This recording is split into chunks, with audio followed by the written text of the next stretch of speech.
Madam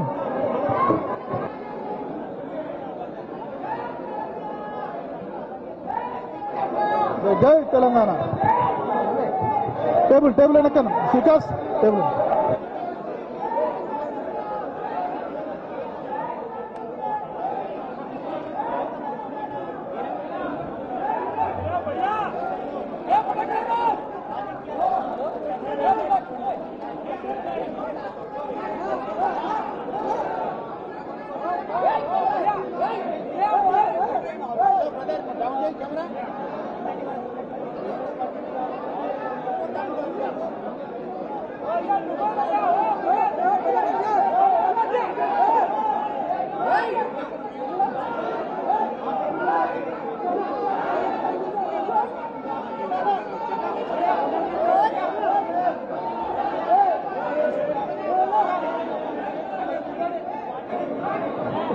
దయచేసి జాగృతి కార్యకర్తలు ఇక్కడ కొంచెం బయట వెయిట్ చేయాలి ప్లీజ్.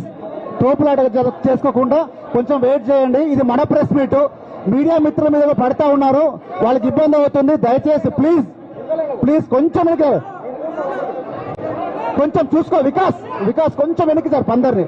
దయచేసి అక్కడ ఇబ్బంది పెట్టకండి ప్లీజ్. ఇది మన ప్రెస్ మీట్, దయచేసి కొంచెం వెనక్కి జరగండి.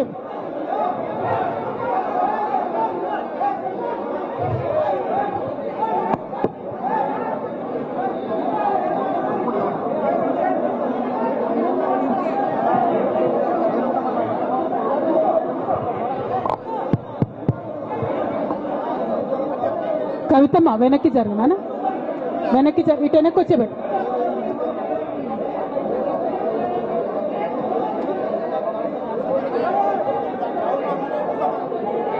కూర్చోండి, ప్లేస్ లేదా? కూర్చోండి చైర్స్. Okay it's okay. జై తెలంగాణ. ఓకే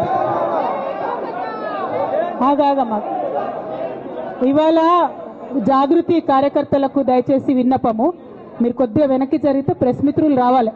అంటే ప్రెస్ మిత్రుల ద్వారా అందరికి విషయం చేరాలి కదా. కవిత వెనక్కి జరు బిడ్డ, ఏమనుకో. అజయ్ జరు, చైర్లేమా అక్కడ చైర్లు తీసుకోండి. వెళ్ళు ఎటోదికెళ్ళు. సంపతన్న వెనక్కి జరుగు. గోపన్న వాళ్ళని కూర్చొని ప్రెస్ వాళ్ళ నిలబడని.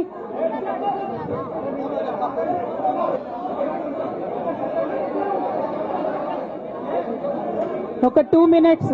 మా ఆఫీస్ జర చిన్నగా అయింది, ఏమనుకోద్దు ప్రెస్ మిత్రులు. కొన్ని చైర్స్ తీసుకోబా ఇక్కడ ప్రెస్ వాళ్ళకు. ఉమ్మగారు వద్దాం please. Let me address to everybody please. ఏ వెంకటి తొందరగా స్టార్ట్ చేయాలి, తొందరగా స్టార్ట్ చేయనా. జై తెలంగాణ, జై తెలంగాణ. రాజ్ కుమార్ వెనుకోళ్ళకి కనబడతలేదట.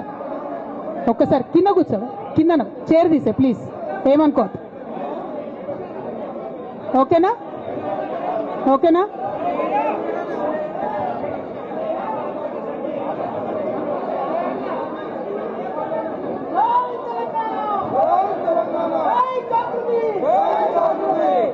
అందరికీ నమస్కారం. ప్రెస్ మిత్రులకు ప్రత్యేక నమస్కారాలు.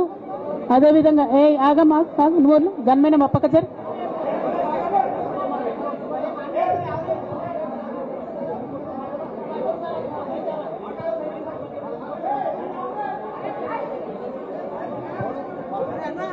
ఓకేనా, మాట్లాడనా? ప్రెస్ మిత్రులకు జరుగుతున్నటువంటి ఇన్కన్వీనియన్స్ కి క్షమించమని కోరుతా ఉన్నాను.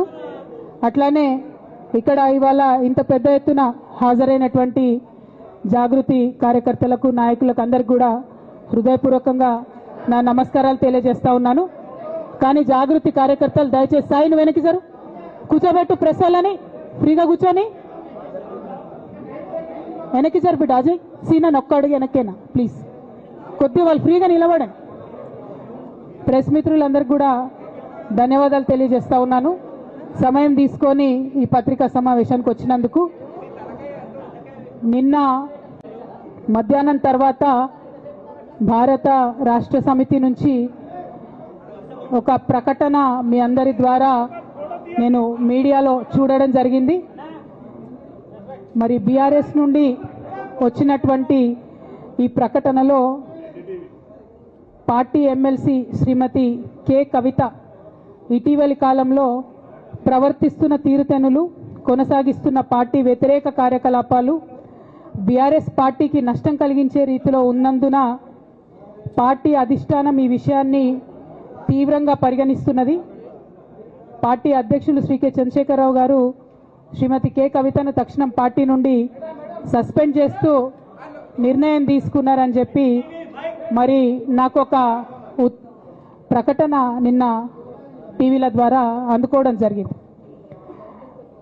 మరి నేను పార్టీ నుండి వచ్చినటువంటి లేఖలో ప్రత్యేకంగా 2 అంశాల మీద మాట్లాడదలుచుకున్నాను. నేను అక్రమ కేసులు పెట్టి నా మీద తిహార్ జైల్లో 5.5 నెలల పాటు ఉండి బయటికి వచ్చిన తర్వాత నవంబర్ 23వ తారీఖు 2024 నుండి నేను ప్రజాక్షేత్రంలోకి వచ్చి అనేక కార్యక్రమాలు చేయడం జరిగింది. మరి నేను చేసినటువంటి పనులలో మొట్టమొదటిది ఒక బిడ్డ హాస్టల్లో చనిపోతే ఆమెను విజిట్ చేసి, అట్లానే గురుకులాల్లో జరుగుతున్నటువంటి అన్యాయాల మీద మొట్టమొదటి కార్యక్రమం తీసుకొని నేను మాట్లాడినా.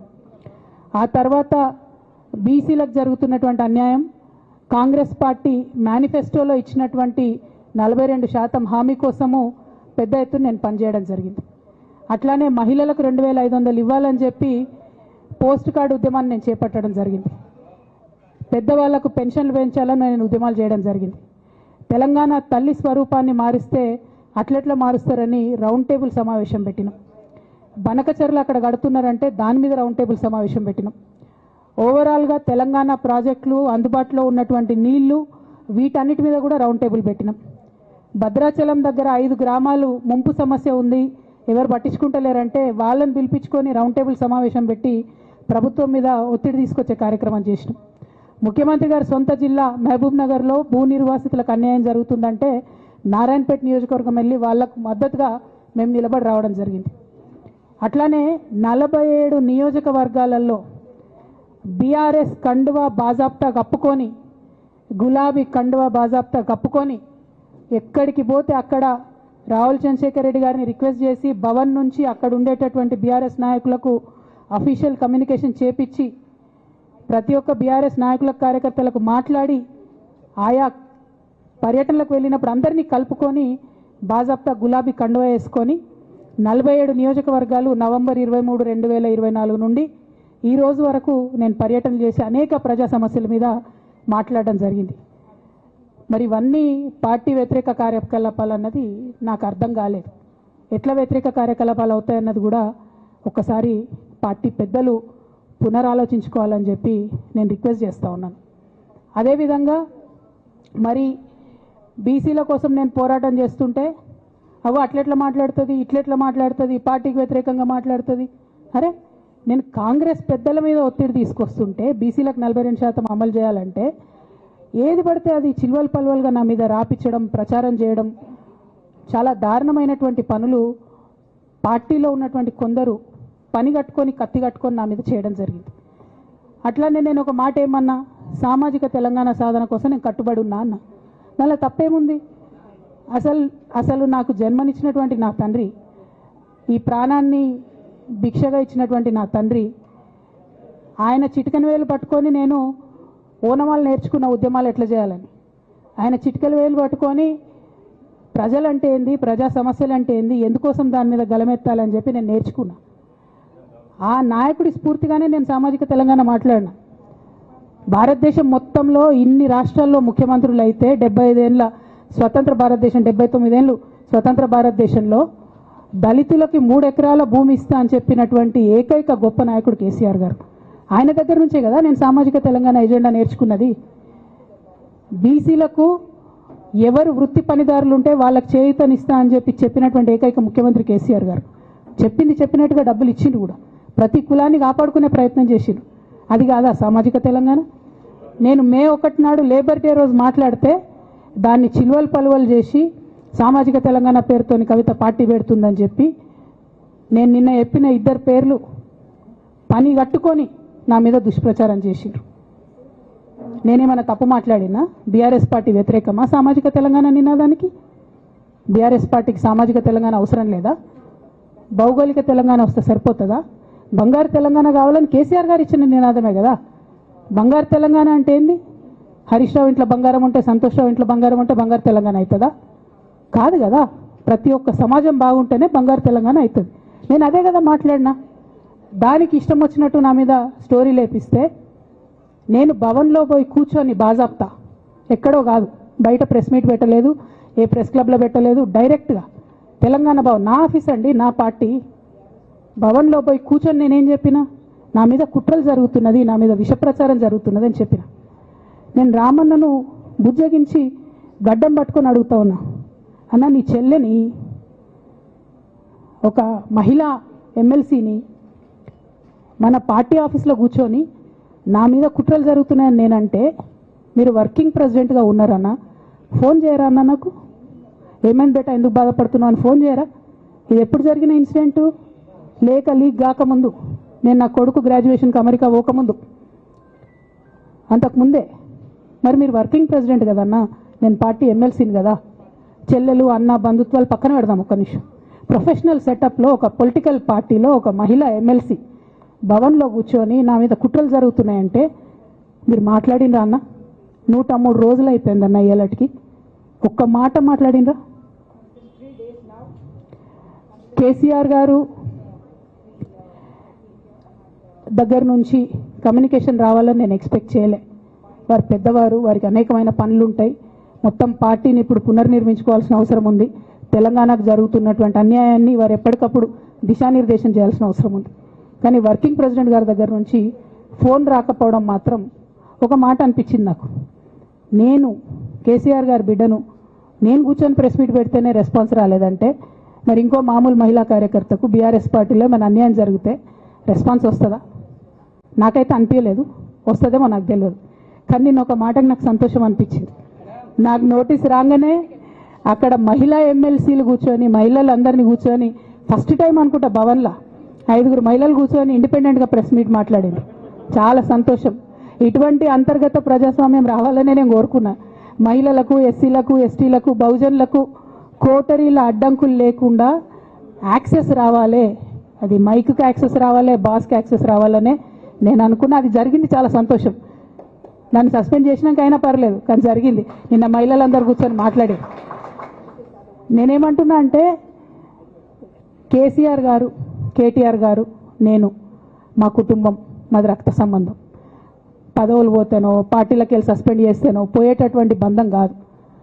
కానీ ఎవరైతే వెస్టెడ్ ఇంట్రెస్ట్ ఉన్న పార్టీలు ఉంటారో, పార్టీలో ఉండి కేవలం డబ్బు సంపాదించుకోవాలనేటటువంటి ఒక ఆలోచనతో, వ్యక్తిగత లబ్ధి పొందాలనేటటువంటి ఆలోచనతో ఉన్నటువంటి వ్యక్తులు, వాళ్ళకి కావాల్సింది ఏంది? మేము ముగ్గురం కలిసి ఉండొద్దు, మా కుటుంబం బాగుండొద్దు, మా కుటుంబం విచ్ఛిన్నమైతేనే వాళ్ళకి అధికారం వస్తుంది. దాంట్లో భాగంగా ఇవాళ మొదటి స్టెప్పు నన్ను బయటేసిరు పార్టీలకు వెళ్ళి. అది ఇక్కడితో ఆగదు. నేను గౌరవనీయులు పెద్దలు దైవ సమానులు కేసీఆర్ గారిని విజ్ఞప్తి చేస్తా ఉన్నా, మీకు ఒక సూచన చేస్తా ఉన్నా. దయచేసి మీ చుట్టూ ఏం జరుగుతున్నదో ఒకసారి చూసుకోండి నాన్న. నన్ను ఇవాళ బయటకు పంపొచ్చు, నేను మీలాగా స్ట్రేట్ ఫార్వర్డ్ ఉంటా, నిజాలు మాట్లాడతా. నేను ఉద్యమం నేపథ్యం నుండి వచ్చిన కాబట్టి నాగ్గా ఉన్నది లేనట్టుగా, లేనిది ఉన్నట్టుగా, మోసం చేయాలని చెప్పో ఇంకోటి చేయాలని చెప్పో మాట్లాడను.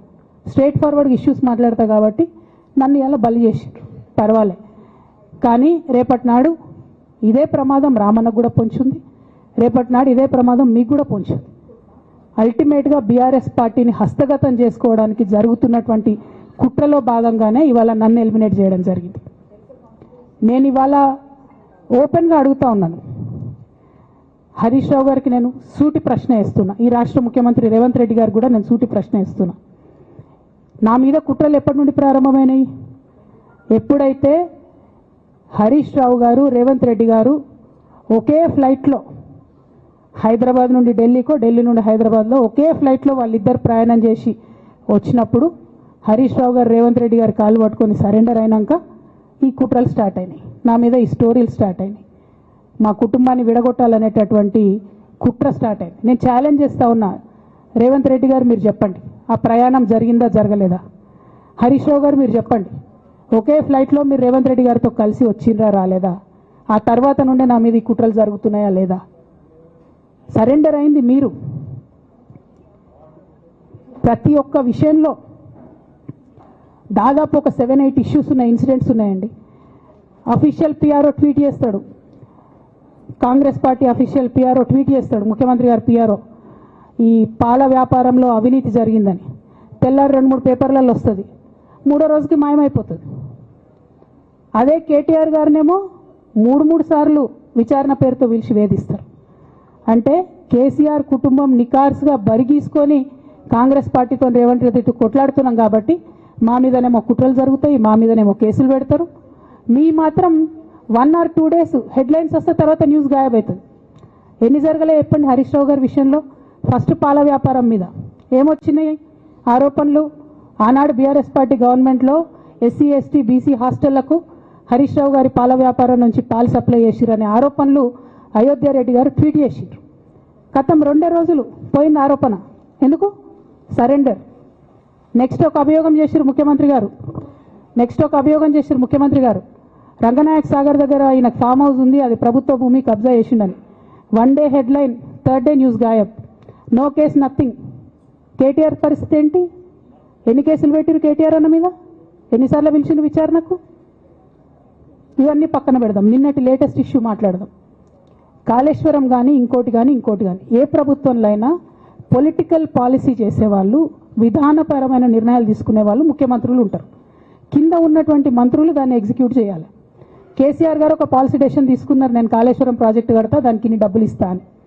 ఆనాడు మంత్రి ఎవరు? ఎగ్జిక్యూషన్ చేయాల్సింది ఎవరు? 2014 నుంచి 2018 వరకు తుమ్మిడిహెట్టి దగ్గర నుంచి మేడిగడ్డకు స్థలం మార్చినప్పుడు మంత్రి ఎవరు? ప్రాజెక్టులు డిసైడ్ చేసినప్పుడు మంత్రి ఎవరు? అన్ని మీటింగ్లు టెక్నికల్ ఇష్యూస్ చూసుకోవాల్సింది ఎవరు? ఇవన్నీ రేవంత్ రెడ్డి గారు మాట్లాడారు. నేను మొత్తం అసెంబ్లీ స్పీచ్ చూడరు మీరు, వీళ్ళ మ్యాచ్ ఫిక్సింగ్ అనేది మీకు తెలిసిపోతుంది. ఏం మాట్లాడరు ఆయన. ఎంతసేపు కేసీఆర్ కాళేశ్వరం కట్టిండు, కేసీఆర్ కుటుంబం 1,00,000 కోట్లు తిన్నది. అరే 2007 నుంచి ఇప్పటివరకు కాళేశ్వరం 1,00,000 కోట్లు కూడా ఖర్చు కాలే. 1,00,000 కోట్లు ఖర్చు కాని ప్రాజెక్టులో 40 లక్షల ఎకరాలకు నీళ్ళీయంగా కూడా 1,00,000 కోట్ల అవినీతి అయింది అంటారు రేవంత్ రెడ్డి గారు. దాన్ని మళ్ళీ ఓన్లీ కేసీఆర్ గారి గురించి చెప్తారు, హరీష్ రావు గారి గురించి మాట్లాడరు. ఎందుకంటే ఇంటర్నల్ అండర్స్టాండింగ్ ఉంది వీళ్ళిద్దరికి. నేను రామన్నను ఒకటే రిక్వెస్ట్ చేస్తున్నా, అన్న ఇవాళ మీతో బాగున్నట్టు వాళ్ళు నటించవచ్చు, హరీష్ అన్న కావచ్చు, సంతన్న కావచ్చు, కానీ వాళ్ళు మన మంచి కోరుకునే వాళ్ళు కాదు, వాళ్ళు తెలంగాణ ప్రజల మంచి కోరుకునే వాళ్ళు కాదు, వాళ్ళు కేసీఆర్ గారి మంచి కోరుకునే వాళ్ళు కాదు.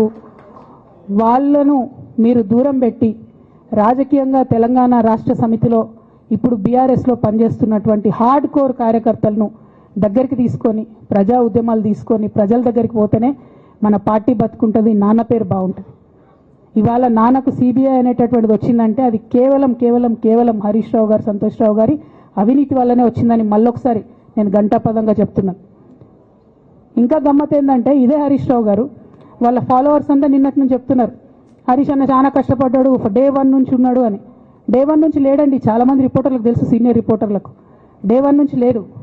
పెద్దసారు టీడీపీ నుంచి బయటకు వస్తుంటే మామయ్య మనకెందుకు, డిప్యూటీ సీఎం మనం ఎందుకు రాజీనామా చేయాలి, ఈ ఉద్యమం ఏమవుతుందో, ఈ పార్టీ ఏమవుతుందో మనకు రిస్క్ ఎందుకని ఆనాడు ఈనాడు పేపర్లో వచ్చింది. 1,50,00,000 రూపాయలు తీసుకొని వ్యాపారం చేసుకుందామని హరీష్ రావు గారు ఎక్కడికో పోయిందని కూడా వచ్చింది. కటింగ్ కోసం దొరికినప్పుడు ఎప్పుడో ట్వీట్ చేస్తుందని. నేను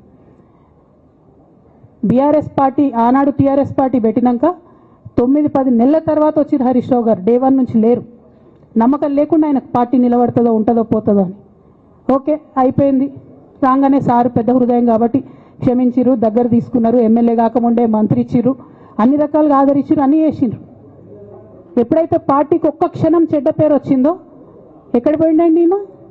చక్కా పోయి వైఎస్ రాజశేఖర రెడ్డిని కలవలే? మీ అందరికి గుర్తులేదు ఆ ఫోటో? సీనియర్ నాయకులందరికీ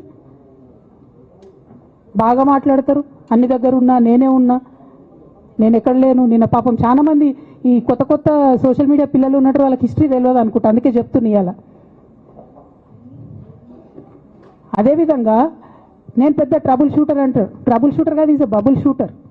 ఆయన ఏంటంటే ట్రబుల్ ఆయనే క్రియేట్ చేస్తాడు, చేసి నేనే సాల్వ్ చేసినట్టు నటిస్తాడు. నేను లేటెస్ట్ ఎగ్జాంపుల్ చెప్తా పట్టురు. నేను మొన్న దాసోజు శ్రవణ్ అన్న ఎలక్షన్ ఎమ్మెల్సీ ఎన్నికలలో బీఆర్ఎస్ పార్టీ డిసైడెడ్ ఒకటే క్యాండిడేట్ని పెడదామని. కానీ హరీష్ రావు గారు ఇంటర్నల్గా బీజేపీ వాళ్ళతో మాట్లాడుకొని ఏం చెప్తారంటే, మీ దగ్గర నుంచి ఒక క్యాండిడేట్ని ఇవ్వండి, నేను మామయ్యని కన్విన్స్ చేసి రెండో క్యాండిడేట్కి పెట్టిస్తా అంటే he wants to create a trouble. ఈ క్రైసిస్లో ఆల్రెడీ మన పార్టీలోకి వెళ్ళి 10 మంది ఎమ్మెల్యేలు వెళ్ళిపోయినాక 38 మందిలో 10 మంది పోయినాక నువ్వు ఇంకో సెకండ్ క్యాండిడేట్ని పెడితే ఎంత కన్ఫ్యూజన్ అవుతుంది? ఎవరెవరు ఎటెట్ ఓట్లు వేస్తారు? అంటే హార్స్ ట్రేడింగ్కి ఈయన ట్రబుల్ షూటర్ గారు ట్రబుల్ని ఓపెన్ చేస్తారు అన్నట్టు. నాకెందుకో లక్కీగా ఒక బీజేపీ ఎమ్మెల్యే గారు ఫోన్ చేసి, అక్క మరి పెద్దసారి పర్మిషన్ ఉందా హరీష్ అని ఇట్లా అంటున్నారంటే, నేను డైరెక్ట్గా పెద్దసారికే ఫోన్ చేసి నాన్న మరి ఇట్లా అంటున్నారు, మనం సెకండ్ క్యాండిడేట్కి పర్మిషన్ ఇస్తారంటే, nothing doing, only Shravan will get elected, ఎవరు చెప్పారు మీకు అన్నారు. అంటే నేను ఆ విషయం వెంటనే అటువైపు కన్వే చేసిన, లేదండి మాకు అట్లాంటి ఆలోచన లేదు. ఎందుకు ఈ రీసెంట్ ఎగ్జాంపుల్ చెప్తున్నా ఇవాళ అంటే, హరీష్ రావు గారు ట్రబుల్ క్రియేట్ చేసి ట్రబుల్ని మాఫీ చేసినట్టుగా ప్రయత్నం చేస్తారు. బీఆర్ఎస్ కార్యకర్తలందరికీ నేను నా తమ్ముళ్ళకి రిక్వెస్ట్ చేసి చెప్తున్నా, మా చెల్లెలకు రిక్వెస్ట్ చేసి చెప్తున్నా, మీకు పెద్ద స్థాయిలో జరిగే అన్ని విషయాలు తెలియకుండా అందరూ మన వెల్ విషర్స్ అనుకుంటారు. అది మీ తప్పు కాదు, ఎందుకంటే కేసీఆర్ సార్ అంత ఓపెన్ మైండ్తో ఓపెన్ హార్ట్తో ఉంటారు కాబట్టి బీఆర్ఎస్లో ఉన్న అందరూ అట్లే ఉంటారు అనుకుంటారు. కానీ చాలా మందికి చాలా హిడెన్ ఎజెండాస్ ఉన్నాయి. ఓ పక్క కాంగ్రెస్తో కలిసి ఉన్నారు, ఇంకో పక్క బీజేపీతో మాట్లాడుతున్నారు, ఎటు ఎవరితోనూ అవసరమైతే అటు మాట్లాడుతున్నారు. అదేవిధంగా 2018 ఎన్నికలలో హరీష్ రావు గారు 20-25 మంది ఎమ్మెల్యేలకు ఎన్నికలలో అడిషనల్ ఫండింగ్ ఇచ్చారు, పార్టీ ఇచ్చింది కాకుండా. ఏడికేలు వచ్చినాయి హరీష్ రావు గారికి అన్ని డబ్బులు? 100% కాళేశ్వరంలో జరిగిన అవినీతి నుంచి వచ్చిన డబ్బులే. ఆయన ఆలోచన ఏం చేసిందంటే, ఏమన్నా కొద్దిగా అటు ఇటు అవుతుందేమో రిజల్ట్, నా దగ్గర ఎమ్మెల్యేస్ ఉండాలని ఆలోచన చేసి. నీకు అసలు అట్లాంటి ఆలోచన ఎందుకు వచ్చింది? నేను కట్టప్పలాంటోని కేసీఆర్ గారి దగ్గర ఉండేటోని అంటావు కదా, నీకేం అవసరం వచ్చింది ఎమ్మెల్యేస్కి సపరేట్గా ఫండింగ్ చేయడానికి? ఎవరికి తెలియదు అనుకుంటారా? ఇవి ఎవరు చెప్పారు అనుకుంటారా? ప్రతి ఒక్కరు చెప్తారు ఎమ్మెల్యేస్ ఓపెన్, నా పేర్లు కూడా తెలుసు, చెప్తే బాగుండదు, ఎమ్మెల్యేలు ఇబ్బంది పడతారు. నేను అనేది ఏంటంటే, 2009లో రామన్న సిరిసిల్ల ఎలక్షన్లో మా బంధువుకు సంబంధించిన వ్యక్తులతోని 60 లక్షల రూపాయలు పంపిన హరీష్ రావు గారు రామన్నను ఓడగొట్టడానికి. నిన్నగాక మొన్న ఒక వీడియో మీరు కూడా చూసి, ఒంటేరు ప్రతాప్ రెడ్డి గారిది, మీ మామయ్యను ఓడగొట్టమని ఎంత అంటే అంత డబ్బులు ఇస్తా అని చెప్పిర్రని. ఓ పక్క కేసీఆర్ గారిని ఓడగొట్టాలి, ఓ పక్క కేటీఆర్ గారిని ఓడగొట్టాలి, నిజామాబాద్లో నా ఎంపీ సెగ్మెంట్లో అందరు ఎమ్మెల్యేలను మేనేజ్ చేయాలి, అందరిని మన కేసీఆర్ కుటుంబాన్ని ఓడగొట్టాలి, విచ్ఛిన్నం చేయాలి. కానీ కేసీఆర్ గారి పేరుతో వచ్చేటటువంటి బెనిఫిట్స్ మాత్రం అన్నీ కావాలి. మరి ఇటువంటి వారిని నా రిక్వెస్ట్ కేసీఆర్ గారితో కేటీఆర్ గారితో, వారిని మీ పక్కన పెట్టుకొని నిజం మాట్లాడే నన్ను బయటకు పంపితే మరి పార్టీ బాగుంటుందా? దయచేసి ఆలోచన చేసుకోండి. నేనేమంటున్నా రామన్న మిమ్మల్ని అంటే, నా మీద మీకు కోపం ఉండొచ్చు, నా మీద ఏముందో ఎవరేం చెప్పారో నాకు తెలియదు. నేను మాత్రం నా ప్రాణం పోయినా కేసీఆర్ గారికి హాని జరగాలని కానీ కేటీఆర్ గారికి హాని జరగాలని కానీ కోరుకోను. అది నా నైజం కాదు. ఆడపిల్లలకు అట్లా ఉండదు. ఆడపిల్లలు ఇల్లు బాగుండాలనుకుంటారు. నా మనసుకి ఎంత గాయమైతే, నాకు ఎన్ని అవమానాలు అయితే, నాకెంత ఇన్సల్ట్ అయితే, నా మీద ఎన్ని కుట్రలు జరిగితే నేను ఇట్లా మాట్లాడుతున్నా. ఇది నా బాధ, ఇది నా ఆవేదన. నాన్న చూస్తలేరేంది వీళ్ళనన్నది ఆవేదన, చూసుకుంటా క్షమిస్తారేంది ఇంకెన్నిసార్లు క్షమిస్తారన్నది నా బాధ. అంతే తప్ప నాకేం కోపం ఉంటుంది? ఎందుకు కోపం ఉంటుంది? నాకెంత ఎన్ని జన్మల పుణ్యం ఉంటే కేసీఆర్ లాంటి తండ్రి దొరుకుతాడు? కోట్లలో ఒకరికి ఉండేటటువంటి తండ్రి నాకు దొరికిండు. ఆయన లేకపోతే నేను ఎవరు ప్రపంచానికి తెలుస్తుందా? నాకెందుకు అవసరం ఉంటుంది? నాకేం కోపం ఉంటుంది కేసీఆర్ గారి మీద? నాకు బీఆర్ఎస్ పార్టీ మీద ఎందుకు కోపం ఉంటుంది? నాకు 27 సంవత్సరాలు ఉన్నప్పుడు నేను నా కొడుకుని చిన్న పిల్లగాన్ని పసిగుడ్డుని ఎత్తుకొని ఇక్కడికి వస్తే ఆ రోజు నుంచి ఈ రోజు వరకు నేను రోడ్డు మీదనే ఉన్నా, ఉద్యమాలే చేస్తున్నా, పోరాటాలే చేస్తున్నా, తెలంగాణ ప్రజల కోసం పనిచేస్తున్నా. 2014 నుంచి అధికారంలో ఉన్నప్పుడు కూడా నా ఇంటి దర్వాజాలు ఎప్పుడు తెలిసే ఉన్నాయి. ఇక్కడున్న మీడియా మిత్రులందరికీ తెలుసు. అధికారంలో ఉన్నా లేకున్నా నేను ఇట్లనే ఉన్నా. అధికారంలో ఉన్నప్పుడు నన్ను ఏమి సాగనీయకుండా నన్ను ప్రతిపక్ష ఎమ్మెల్యేని చూసినట్టు, ప్రతిపక్ష ఎంపీని చూసినట్టు చూసినా నేను ఇట్లనే ఉన్నా, ఓపెన్ మైండ్తోనే ఉన్నా. నేను కోరేది ఒకటే, కేసీఆర్ గారి ఆరోగ్యాన్ని కాపాడండి రామన్న, పార్టీని కాపాడండి, పార్టీలో ఉన్న కార్యకర్తలని కాపాడండి, అందరు బాగుండేలాగా ప్రజా సమస్యలు తీసుకోండి. నాకు అంతకుమించి కావాల్సింది ఏం లేదు.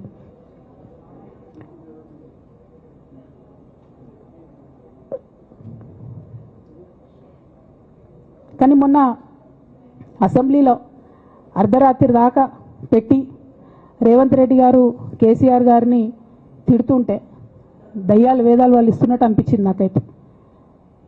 దానికి ఈయన హీరోలాగా ఎదుర్కొన్నాడు, ఈయన 6 అడుగుల బుల్లెట్ అని పార్టీ అంతా ట్వీట్ చేస్తే, మరి 6 అడుగుల బుల్లెట్ ఎవరికి గాయం చేస్తుంది? ఎండ్ ఆఫ్ ద డే ఇవాళైతే నన్ను గాయపరిచింది, రేపు రామన్నను గాయపరుస్తారో కేసీఆర్ని గాయపరుస్తారో. జాగ్రత్తగా ఉండండి రామన్న, నేను చెప్పేది ఏం లేదు, జాగ్రత్తగా ఉండండి, కేర్ఫుల్గా ఉండండి. ఎట్ ద సేమ్ టైం ఈ హరీష్ రావు గారి కారణంగా గమ్మత్ ఏముంటుందంటే, ఒకసారి హంపీకి పోతారు వీళ్ళందరూ, మీ అందరూ తెలుసు ఆ స్టోరీ. హంపీకి పోయి పాటలు పాడుకుంటారు, మొత్తము చాలా మంది కలిసి కేసీఆర్ గారిని చాలా అవమానకరంగా మాట్లాడతారు, ఒక పార్టీని వెనుపోటు పడదామని డిజైన్ చేశారు. ఇదంతా వీరికి తెలుసు, హరీష్ రావు గారికి తెలుసు. నేను ఆ రోజు సాక్ష్యం ఉన్న హరీష్ అన్న వచ్చి లిటరల్లీ రామన్న చేతులు పట్టుకొని, అరే మామయ్యకి ఎప్పుడా సింక్ ఆర్ సేల్, నేను మామయ్యతోనే ఉంటా అని చెప్పి అక్కడ మాట్లాడుకున్న వాళ్ళందరూ పెద్దసారి దగ్గర అవుట్ చేసిండి. ఆ తర్వాత పర్యవసానంలో ఈటల రాజేంద్ర అన్న బయటికి వెళ్ళడం.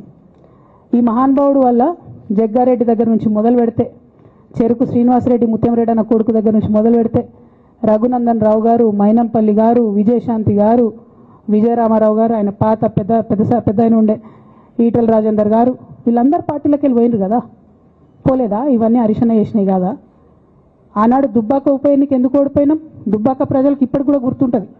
వాళ్ళందరూ ఒకటే మాట చెప్తారు, ఈయన సిద్దిపేటకు తప్ప రూపాయి రానియాడు దుబ్బాకకు, ఈయన వచ్చి ప్రచారం చేసిండు కాబట్టి మేము ఓటేయాలని ఓపెన్గా చెప్పారు ఆనాడు ఎన్నికలలో. దానికి ఏం రాపించుకుంటాడు ఈయన పేపర్లల్లో? ఒంటరి పోరాటం చేసి ఓడిన హరీష్ రావు. అసలు ఓడిపోయిందే మీ వల్ల కదా. మీరు మీడియా మేనేజ్మెంట్లో సూపర్, అలా డౌట్ ఏం లేదు.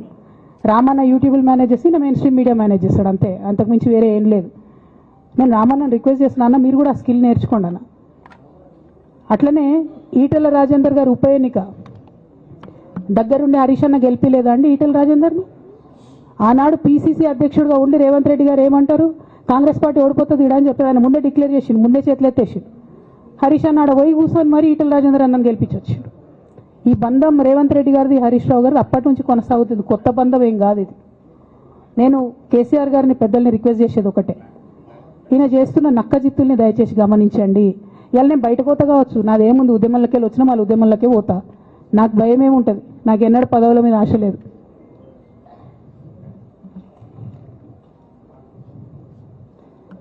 పార్టీ నుంచి వచ్చిన ఎమ్మెల్సీకి స్పీకర్ ఫార్మాట్లో చైర్మన్ గారికి నేను పంపుతా ఉన్నాను రాజీనామా పత్రాన్ని. అట్లానే బీఆర్ఎస్ పార్టీ ప్రాథమిక సభ్యత్వానికి కూడా గౌరవ పెద్దలు కేసీఆర్ గారికి రాజీనామాను పంపుతా ఉన్నాను. దీన్ని మన రావుల చంద్రశేఖర్ రెడ్డి గారికి తెలంగాణ భవన్కి వారికి నేను పంపుతా ఉన్నాను. ఎందుకు ఇవి ఇప్పుడే చూపించిన అంటే, పదవుల మీద నాకు ఎప్పుడు ఆశ లేదు. మేము ఉద్యమంలోకి వచ్చింది ఎందుకంటే మా నాన్న ఒక్కరు ఇంత ఒంటరి పోరాటం చేస్తున్నారు, ఎంత వీలైతే అంత ఆయనకు మద్దతు ఇవ్వాలని వచ్చినాం. ఆనాడు మేము ఉద్యమంలోకి వచ్చినప్పుడు పార్టీ అధికారంలోకి వచ్చే ఆస్కారమే లేకుండే, తెలంగాణ వస్తుందో రాదే అనే అనుమానాలు అంతటా ఉండే. మేము ఉద్యమంలో కొట్లాటలో లాఠీ దెబ్బలు తినడం కోసం, జైల్లోకి పోవడం కోసం ఆనాడు వచ్చినాం ఉద్యమంలోకి. అధికారంలోకి వస్తామనుకొని రాలే. రామన్నైనా నేనైనా కేవలం నాన్న కోసమే వచ్చినాం ఉద్యమంలోకి. అందుకే మా కుటుంబం మీద కుట్ర. ఈ కుట్రను గమనించమనే నేను మా కుటుంబాన్ని కోరుతా ఉన్నా. ఇక పెద్ద సార్కు నీడలాగా సంతోష్ రావు గారు ఉంటారు. ఇక సంతోష్ రావు గారి గురించి 2 నిమిషాలు చెప్తా, అంత పెద్ద సీనున్న మనిషి కాదు కానీ చెప్పాలి. ఎందుకంటే కూరల ఉప్పు ఎట్లుంటుంది ఈయన అట్లా అన్నట్టు, ప్రతి దాంట్లో చెడగొట్టడానికి కొంచెం ఉండాలి కదా, అట్లాంటి వాడు. కాబట్టి చెప్పక తప్పదు ఈయన గురించి. చెప్పులో రాయి చెవులో జోరిగా అంటాం కదా, అట్లాంటి టైపు. కాబట్టి ఖచ్చితంగా చెప్పాలి. విషయం ఏంటంటే, ఈయన ధనదాహం ఎట్లాంటిదంటే సంతోష్ రావు గారిది, రామన్న కాన్స్టిట్యున్సీ, కేటీఆర్ అన్న కాన్స్టిట్యున్సీ నేరెళ్లలో ఇసుకలారి గుద్ది ఒక దళిత బిడ్డ చనిపోతాడు. సరే, దాని మీద పాపం అక్కడ ఆ రోజు అందరు యాజిటేషన్ చేస్తే, ఈయన సంతాన అడ్వాంటేజ్ ఏంది, ఈడ కూర్చుంటాడు కదా సార్ దగ్గర, సీఎంఓలకి వెళ్ళి ఫోన్ చేసి అక్కడ ఉన్న పోలీసు వాళ్ళందరినీ ఒత్తిడి పెట్టి 7 దళిత బిడ్డల్ని కొట్టినరండి. 3-4 సార్లు 3rd డిగ్రీ వేస్తే ఇలా 7 కుటుంబాలు కూడా వాళ్ళు ఎందుకు కూడా ఏ పని చేసుకోలేనటువంటి పరిస్థితులలో ఆ దళిత బిడ్డలు ఉన్నారు. అది మొత్తం రాజకీయంగా బ్లేమ్ అంతా రామన్న మీదకి వచ్చింది. ధనదాహమేమో సంతన్నది, నేరం చేసిందేమో సంతన్న, వీడికెళ్ళి ఫోన్లు చేసి ఒత్తిడి చేసి కొట్టిపించిందేమో సంతన్న, చెడ్డ పేరేమో రామన్నకు వస్తుంది. ఈ ఎగ్జాంపుల్ చెప్పడం కోసమే నేను ఈయన గురించి చెప్తున్నా, వేరే ఏం లేదు. ఇక సరే టానిక్ వీనిక్ ఈ వీటిలో వచ్చిన కేసులు ఏమవుతాయి, రేవంత్ రెడ్డి గారు ఆర్భాటంగా ఒక అనౌన్స్మెంట్ చేస్తారు. నేను ఇంతకుముందు చెప్పిన కదా మ్యాచ్ ఫిక్సింగ్ ఎట్లుంటుందంటే 1 డే న్యూస్ అవుతుంది, టానిక్లో ఈయన మీద కేసు పెట్టిరని. 3వ రోజు పోలీసు వాళ్ళు ఎఫ్ఐఆర్ కొట్టేసారు. అది మీరు ఇంకా కనుక్కోండి. కాజ్ చేసేసారు, కేసు మూసేసారు. ఏం అండర్స్టాండింగ్ ఉంది, ఎందుకు మూసేసారు? At the same time Harithaharam, తెలంగాణకు హరితహారం అని పెద్దలు కేసీఆర్ గారు పెద్ద కళతోని 230 కోట్లు అక్కడ గోబీ డెజర్ట్ల వాళ్ళు చెట్లు పెట్టి చైనాను కాపాడుకున్నారు. మనం అదే స్థాయిలో తెలంగాణను బాగు చేసుకోవాలని పెద్దసారి హరితహారం అని పెడితే ఈయన దానికి నకిలీ ప్రోగ్రామ్ గ్రీన్ ఇండియా ఛాలెంజ్ అని పెడతాడు. తెల్లారులేస్తే సినిమా వాళ్ళని తీసుకురావాలి, రోజు ఒక ఫోటో వేసుకోవాలి. దాని వెనుక ఉన్న కుట్ర ఏంటంటే జీవో అమెండ్మెంట్ అవుతుంది సంతోష్ గారి గురించి. ఆ ఫారెస్ట్లను 10% ఇన్కమ్ ఎవరన్నా ఇస్తే అమ్యూజ్మెంట్ పార్క్లకు ఇస్తారన్నట్టు. దానికోసం జీవో అమెండ్ అవుతుంది. దానికి ప్రభాస్ గారిని, చిరంజీవి గారిని, అనేక మంది సినిమా స్టార్లను మోసం చేసి వాళ్ళని తీసుకుపోయి వాళ్ళతో ఫోటోలకు పోజులు ఇప్పించి ఫారెస్ట్లను కొట్టేయాలని ప్లాన్ అయినది. ఇక ఈయనకి 2-3 మనుషులు ఉంటారు సంతనకి. ఆయన పోచంపల్లి శ్రీనివాస్ రెడ్డి అని ఎమ్మెల్యే. ఇది నాకు విషయం ఎవరు చెప్పారంటే మన పల్లరాజేశ్వర రెడ్డి అన్ననే చెప్పిండు. మీకు ఏమైనా డౌట్లు ఉంటే ఆయన అడగొచ్చు. ఈ పోచంపల్లి శ్రీనివాస్ రెడ్డి అనేట ఆయన వరికోల్ అనే ఊరు, సామాన్య కుటుంబం, మధ్యతరగతి కుటుంబం. ఇవాళ అక్కడ ఆయన శ్రీమంతుడు అని పిలుస్తారు పోచంపల్లి శ్రీనివాస్ రెడ్డి గారిని. ఇక్కడ నాకు పల్లరాజేశ్వర రెడ్డి గారు చెప్పిన సమాచారం ప్రకారం మోకిల్లాలో Mega Srinivas Reddy, Mega company ఉంది కదా, ఈ కాళేశ్వరంలో అవినీతి చేసిన Mega company plus Pochampalli Srinivas Reddy గారు కలిసి 750 కోట్ల విల్లా ప్రాజెక్ట్ చేస్తున్నారు మోకిల్లాల. ఏడుకేళ్ళు వచ్చినాయి అవి, అవినీతి డబ్బులు కాదా? ఎట్లా వస్తాయి? ఎవరైనా who is this Pochampally Srinivas Reddy? Santosh Rao classmate. అది తప్ప ఆయనకున్న అర్హత ఏం లేదు. ఆయనకి ఎమ్మెల్సీ వస్తుంది, కాంట్రాక్ట్లు వస్తాయి, ఇంకేందో వస్తాయి. అట్లనే నవీన్ రావు అని ఇంకొక ఎమ్మెల్సీ ఉంటాడు.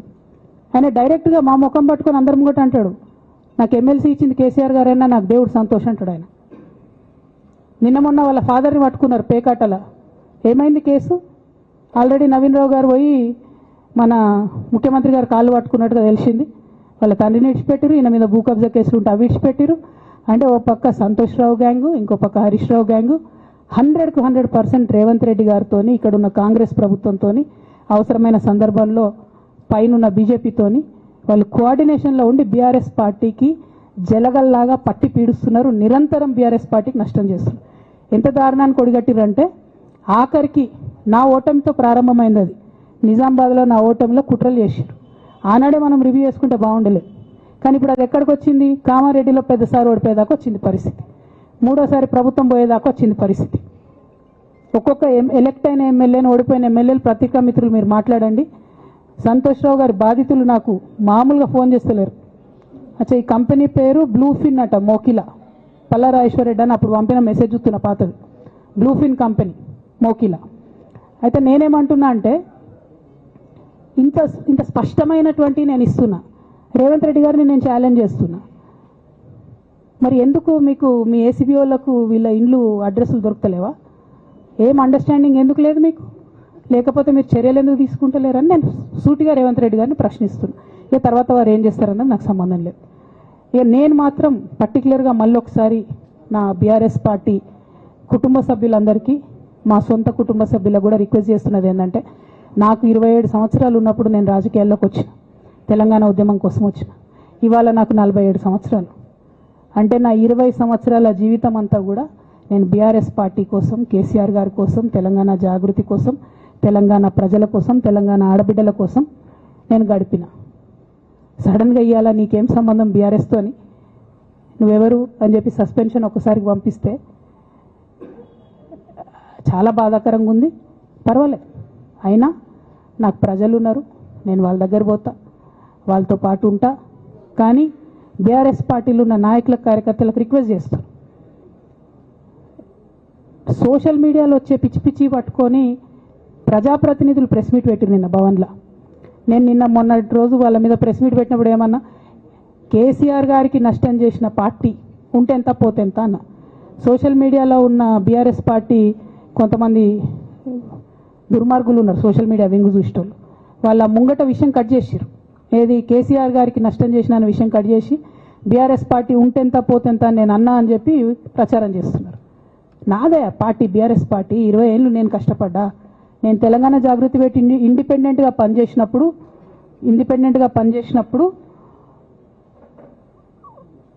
ఓటేయమని ఎవరికి చెప్పినా నేను బీఆర్ఎస్ పార్టీకి ఓటేయమని చెప్పినా కదా. నా జీవితంలో ఇంతవరకు నేను ఇంకో పార్టీకి ఓటేయమని చెప్పలే, ఇంకో పార్టీకి ఓటేయలే.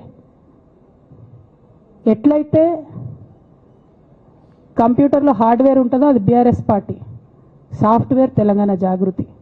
శరీరం బీఆర్ఎస్ పార్టీ అయితే ఆత్మ జాగృతిగా పనిచేసినాం, తెలంగాణ ఆత్మగా పనిచేసినాం. మేము తెలంగాణ ఆత్మగౌరవం కోసం పనిచేసినాం, తెలంగాణ ఆత్మగౌరవ ప్రతీకలైనటువంటి బతుకమ్మ బోనాలను నిలబెట్టడం కోసం పనిచేసినాం. ఆ కాంట్రిబ్యూషన్ ఏం లేదా? నేనేం చేయలేదా పార్టీకి? నిజామాబాద్లో చికెన్ గున్యా వచ్చి బాధపడుతుంటే గల్లీ గల్లీ గల్లీ తిరిగి 2018లో ఒక్కొక్క ఎమ్మెల్యేకు ఎంత తిరిగినా అన్నది అక్కడ నిజామాబాద్ ప్రజలకు తెలుసు. ఏం కాంట్రిబ్యూషన్ లేదా అన్నది? ఓన్లీ హరీష్ అన్నది సంతనదే ఉన్నదా కాంట్రిబ్యూషన్? వీళ్ళు మేకవనే పులులు నాన్న, వీళ్ళు మీ ముంగట నటిస్తారు అంతే, బయట వాళ్ళ నిజస్వరూపం వేరేలాగా ఉంటుంది. యాజ్ అ డాటర్గా రిక్వెస్ట్ చేస్తున్నా, ఒకసారి ఆలోచన చేయండి వాళ్ళ గురించి. నాకేమొద్దు, నన్ను పార్టీలోకి వెళ్ళి సస్పెండ్ చేసి నో ప్రాబ్లం, కానీ వాళ్ళని పార్టీలో ఉంచుకుంటే పార్టీ ఎట్లుంటుంది అన్నది మీరు ఆలోచన చేసుకోండి. ఇక అల్టిమేట్గా నేను చెప్పదలుచుకున్నది ఒకటే,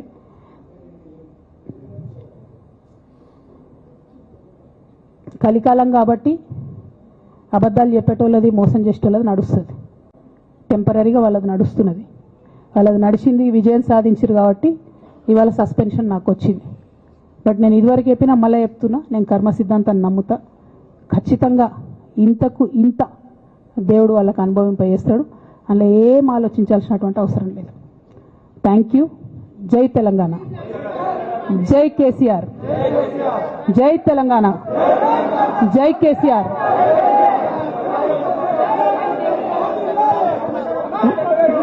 వన్ బై వన్.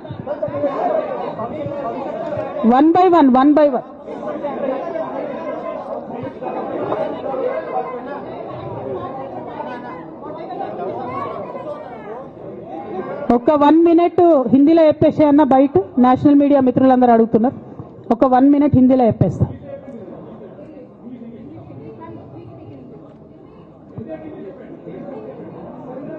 आज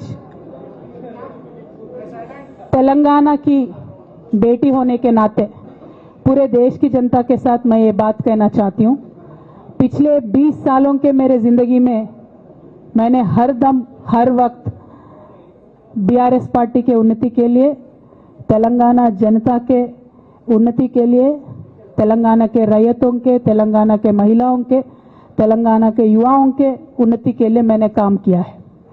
और इस पूरे 20 साल के जिंदगी में मैंने अपने लिए कभी कुछ नहीं मांगा है, लेकिन तेलंगाना की जनता ने, बीआरएस पार्टी ने मुझे बहुत प्यार दिया है. मेरे पिताजी ने मुझे सांसद बना के दिल्ली भेजा है, मुझे एमएलसी का मौका भी पार्टी ने दिया है, जिसके लिए मैं पार्टी का, मेरे पिताजी का, बीआरएस पार्टी का, पूरे परिवार का, तेलंगाना के आवाम का भी बहुत ही ज़्यादा मैं आभारी हूँ. लेकिन जो भी मुझे रिस्पॉन्सिबिलिटी दिया गया था मैंने पूरे शिद्दत के साथ काम किया है. कभी भी मैंने तेलंगाना के लोगों के खिलाफ काम नहीं किया है. लेकिन आज चंद लोग बीआरएस पार्टी में, हमारे आसपास पिताजी के इर्द गिर्द थोड़े लोग, जिनके जो वेस्टेड इंटरेस्ट है, जिनको अपनी ही फायदा की जो सोच है, ऐसे लोग बीआरएस पार्टी में उनका लीड रोल हो गया है. और उनके वजह से उन्होंने मेरे पिताजी के ऊपर, मैं ऐसा मानती हूँ, दबाव बना के मुझे पार्टी से निकालने का काम किया है. लेकिन अल्टीमेटली मैं ये मान के चलती हूँ कि मैं तेलंगाना की बेटी हूँ. मैं जब तेलंगाना में आके तेलंगाना के आंदोलन में शामिल हो गई, मैं रास्ते पे चली, मैंने लाठी खाई, मैं जेल भी गई. हर तरीके का जो भी कोशिश हो सकता है तेलंगाना के अलग रियासत हासिल करने के लिए, मैं वो तमाम कोशिशों में शामिल थी.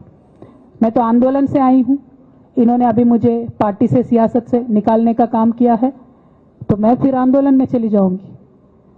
लेकिन मैं बीआरएस पार्टी से, हमारे पिताजी से यही रिक्वेस्ट करना चाहती हूँ कि आपके इर्द गिर्द जो लोग जमा हुए हैं, उनकी नीयत के बारे में आप सोचिए. क्या वो पार्टी के लिए काम आएंगे? आप इसके ऊपर गौर कीजिए. हमारे परिवार को तोड़ने का काम उन्होंने आज किया है, बीआरएस पार्टी के परिवार को तोड़ने का काम आज उन्होंने किया है. और ये किसके फायदे के लिए उन्होंने किया है? तेलंगाना के आवाम के फायदा के लिए उन्होंने नहीं किया है, उनके खुद के फायदा के लिए किया है। तो मैं मेरे पिताजी से, बीआरएस पार्टी से यही रिक्वेस्ट करना चाहूंगी कि ऐसे लोगों को पहचानिए, उनकी असली रूप आप पहचानिए और उनके ऊपर जो भी एक्शन हो सकता है वो लीजिए। और मैं तेलंगाना चीफ मिनिस्टर रेवंत रेड्डी जी से भी डिमांड करती हूं कि आपने जो बीआरएस के परिवार को तोड़ने का आज काम किया है, हमारे बीआरएस में जो धोखेबाज लोग हैं उनसे मिलके आपने जो बीआरएस के परिवार को तोड़ने का कोशिश किया है, तेलंगाना की आवाम आपको इसका जवाब जरूर देगी। Thank you. जय तेलंगाना। ఒకరు చెప్పండి.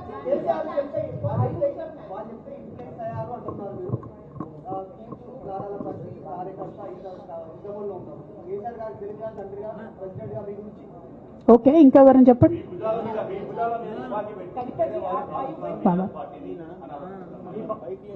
ఏమా నా భుజాల మీద తుపాకి పెట్టి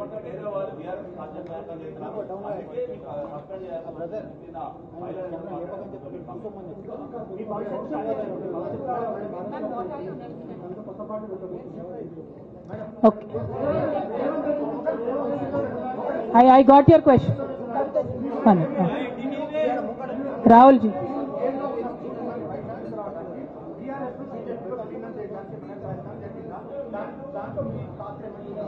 రాహుల్ గారు మీరు పాత క్వశ్చన్ అడుగుతున్నారు. కొత్త ఇష్యూ ఏంది అని అంటే బీఆర్ఎస్ పార్టీలో సస్పెన్షన్లో ఖచ్చితంగా కేసీఆర్ గారి మీద ఒత్తిడి తీసుకొచ్చే ఈ సస్పెన్షన్ చేశారని నేను నమ్ముతా ఉన్నాను.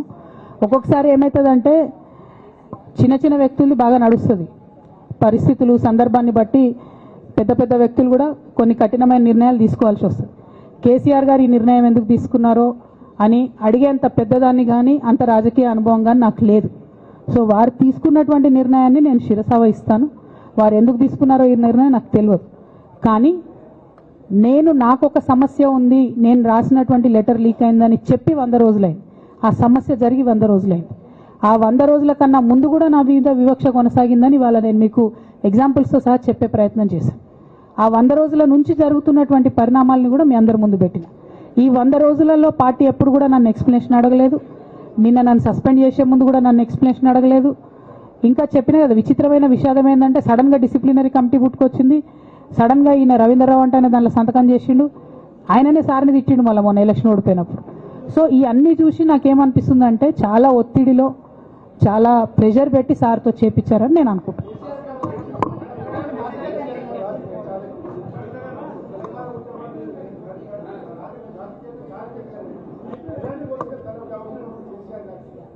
Right. I got your question, ma'am. I got your question.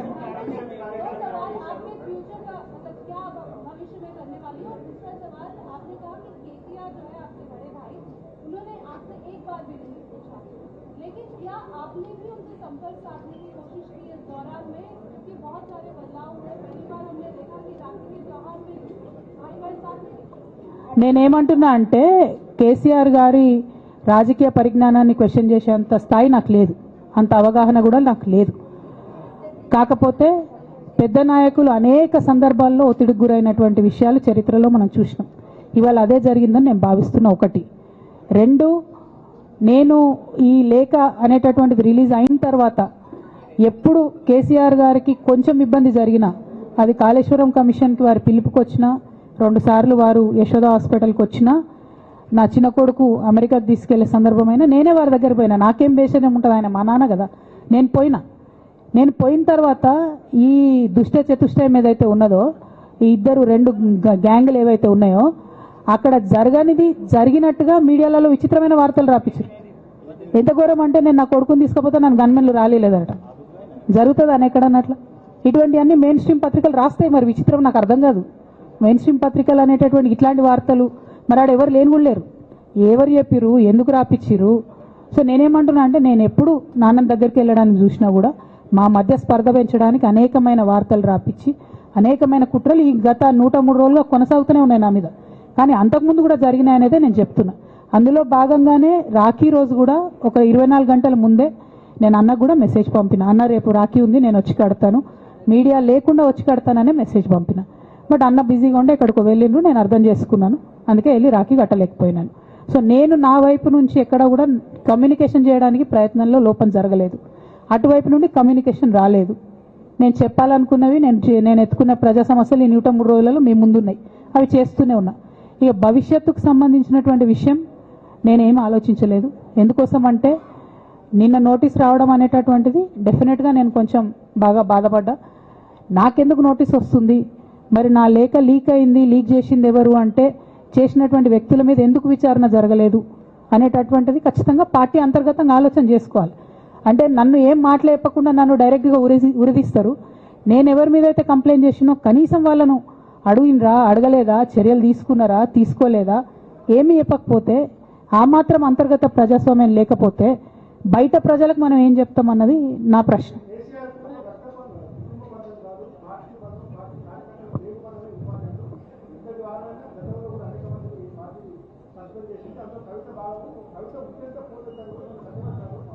నేనేమంటున్నా బ్రదర్, వాళ్ళందరికీ ఏది చెప్తే స్క్రిప్ట్ రాసిస్తే అది మాట్లాడతారు, దాంట్లో ఏముంటుంది. ఇప్పుడు పెద్ద సంఘటన జరగడం ఏంటిది, నన్ను పార్టీ నుండి విడగొట్టాలనేటటువంటి ఒక నిర్ణయం అది జరిగింది. జరిగిన తర్వాత ఇవన్నీ జరుగుతూనే ఉంటాయి, చిన్న చిన్న విషయాలు. అవంతా వ్యక్తులను సీరియస్గా తీసుకోవాల్సిన అవసరం లేదు. అల్టిమేట్గా నేనేమంటున్నా అంటే నన్ను అడగకుండానే ఉరి తీశారు, కనీసం ఏమైందని కూడా అడగలేదు.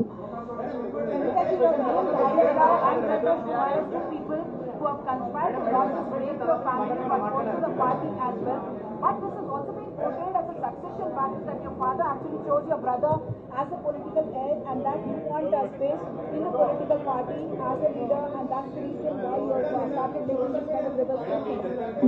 మేడం నువ్వులోకి తీసాను మేడం. నేనేమంటున్నా అంటే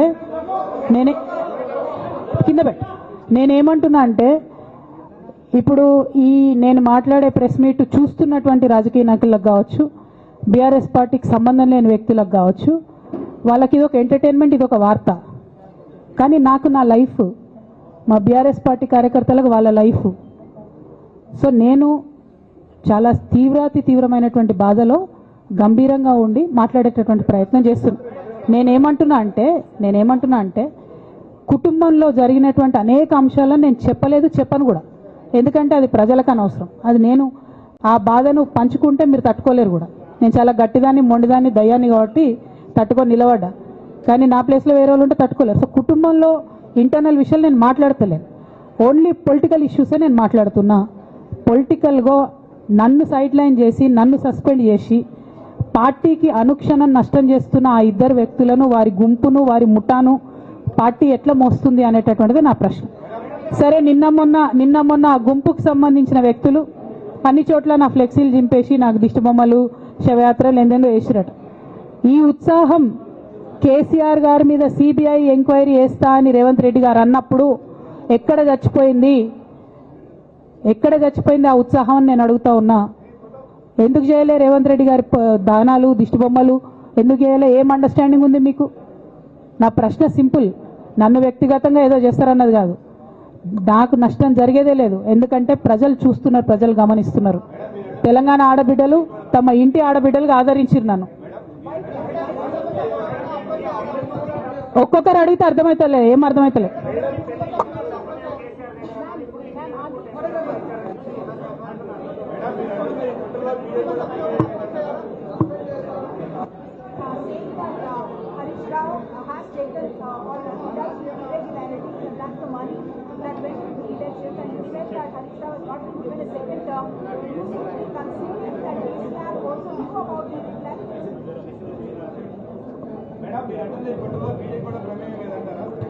నేనేమంటున్నా బ్రదర్, కుట్రలో ఎవరి ప్రమేయం ఉందన్నది నాకు తెలియదు. నన్ను సస్పెండ్ చేసిండ్రు. బీఆర్ఎస్ పార్టీకి, తెలంగాణ ఉద్యమానికి, తెలంగాణ ప్రజలకు 20 సంవత్సరాలు నా జీవితంలో కష్టపడ్డా కాబట్టి ఒక అపీల్ చేస్తున్నా నేను ప్రెసిడెంట్ కేసీఆర్ గారికి, వర్కింగ్ ప్రెసిడెంట్ కేటీఆర్ గారికి. మన కుటుంబాన్ని విచ్ఛిన్నం చేసి పార్టీని హస్తగతం చేసుకోవాలనే కుట్ర జరుగుతుంది, దాన్ని తిప్పికొట్టండి. అవినీతి తిమంగళాలని బీఆర్ఎస్ పార్టీలకు వెళ్ళి తీసి బయట పడేయండి. అల్టిమేట్గా ప్రజలకు సేవ చేసే దాంట్లో మనం ముందుకెళ్లాలనేది నా ఆలోచన.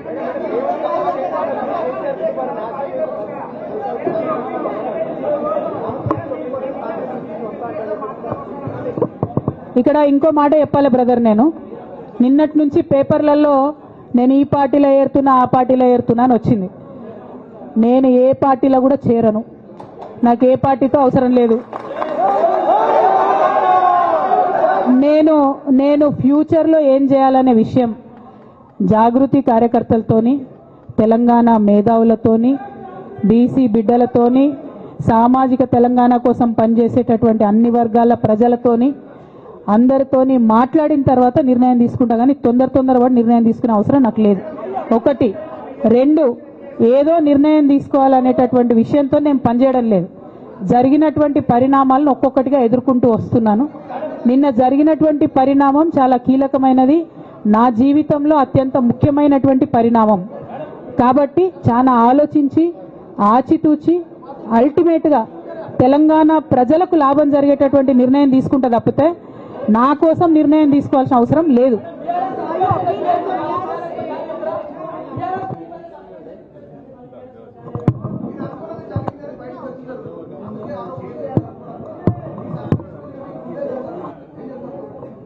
నాకెట్లా తెలుస్తుంది సస్పెన్షన్ గురించి? నాకైతే రేవంత్ రెడ్డికి ఉన్నట్టు ఆడ దూతలు లేరు. అక్కడ సార్ సగం ఇడ్లీ తింటే బయటకు చెప్పేటటువంటి సిస్టమ్ నా దగ్గర లేదు. సో అక్కడ ఏం జరిగిందో నాకు తెలియదు, ఎవరు నా గురించి ఏం చెప్పారో నాకు తెలియదు. Ma'am, it is but natural. అమ్మతోని మాట్లాడకుండా ఎవరైనా ఉంటారా? First of all. Second of all, ఈ మొత్తం పరిణామంలో కూడా మా మదర్కి దూరంగా ఉండాల్సి రావడమే బాధాకరం. ఇంతకు మించి బాధ ఇంకోటి లేదు. పొలిటికల్ పొజిషన్స్ వస్తాయి పోతాయి, ఇవి వేస్ట్. ఇవి అమ్మలేని లోటు ఎవరు కూడా తీర్చలేరు. ఆ ఒక్క బాధ తప్ప ఇంకేం లేదు. ఇది మాత్రం నా ఇంటిగ్రిటీ నిరూపించుకోవడం కోసం నేను రాజీనామాలు చేస్తున్నా. నాకు పార్టీ వల్లనే ఎమ్మెల్సీ వచ్చింది, దానికి రాజీనామా చేస్తున్నా. నేను పార్టీకి నష్టం చేసినాను అని చెప్పి పార్టీ నాయకులు మా నాన్నగారు భావిస్తున్నారు కాబట్టి పార్టీకి కూడా రిజైన్ చేస్తున్నా.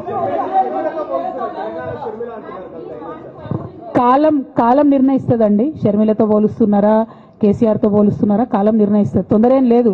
నన్నేదో అవమానం చేయాలి, నన్నేదో అనాలి అని ఎవరు పడితే వాళ్ళు మాట్లాడే అడ్డమైన మాటలకు సమాధానం చెప్పాల్సిన అవసరం కూడా లేదు.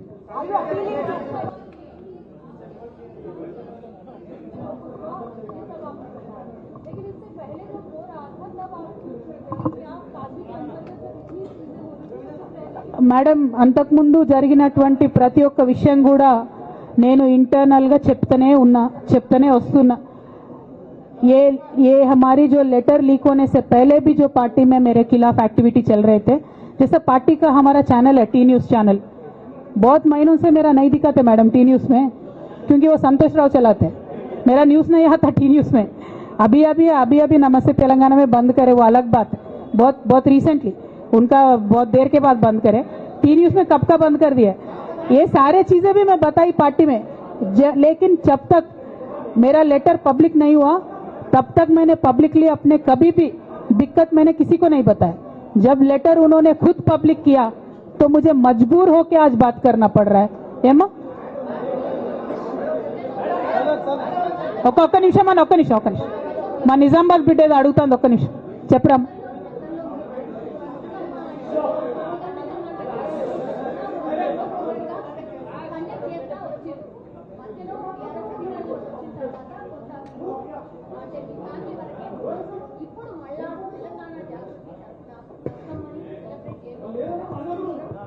ఏ మనోడా మందోడా భయ్, ఆగు మెల్లగా. వాళ్ళని ప్రెస్ వాళ్ళని ఇబ్బంది పెట్టకండి. జాగృతి కార్యకర్త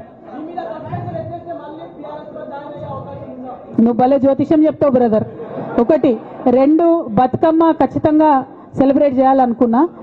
యాజ్ ఆన్ టుడే మాత్రం విపరీతమైన బాధ అవుతుంది. ఏం చేయబుద్ధి అయితే లేదు. 2 రోజులు అయితే బ్రేక్ తీసుకుంటా. ఆ తర్వాత ఆలోచించుకొని నా కార్యాచరణ ప్రకటిస్తాను.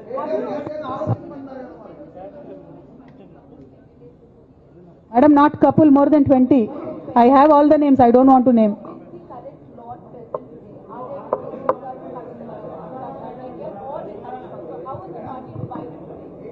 I don't have that.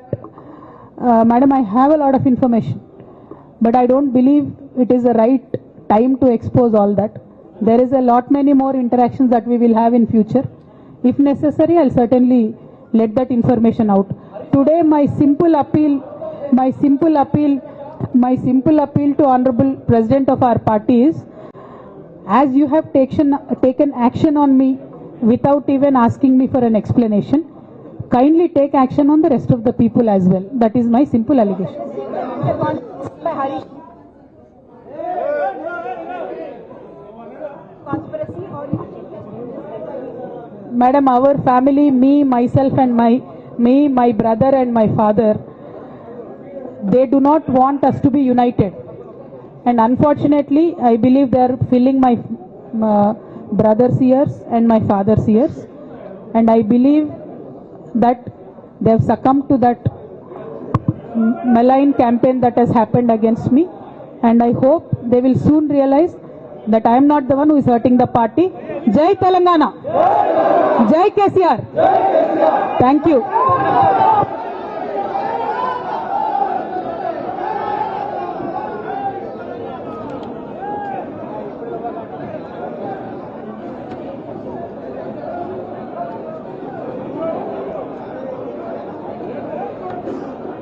Navinachari, Srikant Gaud, Lalita Yadav,